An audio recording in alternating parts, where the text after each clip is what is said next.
Hello बच्चों, let's read the question. The question says that who was Wanda Petronsky? Why did she have such a poor look in the class? Why was her behavior different from other girls of the class? Or write a character sketch of Wanda. Or what kind of a girl was Wanda Petronsky?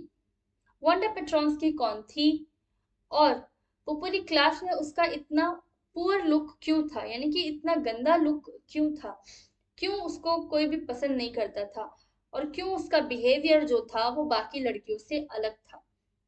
या फिर इस question को हम इस तरह भी समझ सकते हैं कि वांडा के कैरेक्टर के बारे में कुछ लिखिए, वांडा कैसी थी। या फिर what kind of a girl was Wanda Petronski, Wanda Petronski किस तरीके की लड़की थी। Let's understand the key concept. Knowing about Wanda Petronski के बारे में हम जानते हैं और क्या जानते हैं ये हम आंसर में समझेंगे। Wanda Petronsky was a girl of Polish origin whose parents had immigrated to America in search of better financial and social prospects.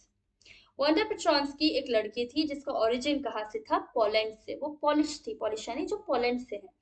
उसके पेरेंट्स अमेरिका आए थे। इमिग्रेट, इमिग्रेट का मतलब क्या होता है, जब हम अपना देश छोड़ करके कोई दूसरे देश में जाते हैं ताकि हमें वहां बेटर रहने की जगह मिल सके।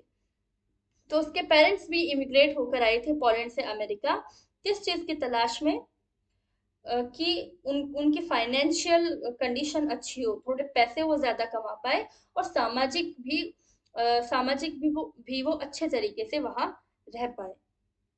प्रोस्पेक्ट्स यानी वेज हम कह सकते हैं कि फाइनेंशियल और सोशली तरीकों से वो अच्छे हो सके, बेहतर हो सके, इसलिए वो अमेरिका इमिग्रेट हो गए।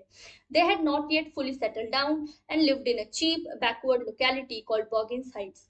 वो अभी तक पूरी तरह से वो सेटल नहीं हुए थे और वो एक बहुत ही सस्ती पिछड़ी लोकेलिटी इलाके में रहते थे जिसका नाम था बॉगिंस Heights. The locality had a muddy track, and Wanda's feet would be caked with mud after she walked this road to reach her school. उस लोकेलिटी का जो रास्ता था वो मड़ी था, यानी कच्चा रास्ता था, मिट्टी मिट्टी थी। इसलिए वांडा जब भी उस रास्ते से चल करके स्कूल आती थी तो उसके पांव हमेशा ही मिट्टी से सने रहते थे। Wanda had a plain appearance because her parents could afford just one dress that too didn't fit her properly. Wanda का जो अपीयरेंस था, जो बाहरी उसका पहनावा था, वो बहुत ही सिंपल रहता था क्योंकि उसके पेरेंट्स केवल एक ही ड्रेस अफोर्ड कर सकते हैं और वो एक ड्रेस भी उसको पूरी तरह फिट नहीं आती थी। She remained quiet and aloof in the class. वो पूरी क्लास में शांत और अकेली रहती थी। अलूफ यानी अकेला रहना। She would sit in a corner of the last row. वो आखिरी रो के कोने में बैठती थी। She rarely said anything at all and nobody ever heard her laugh out allowed.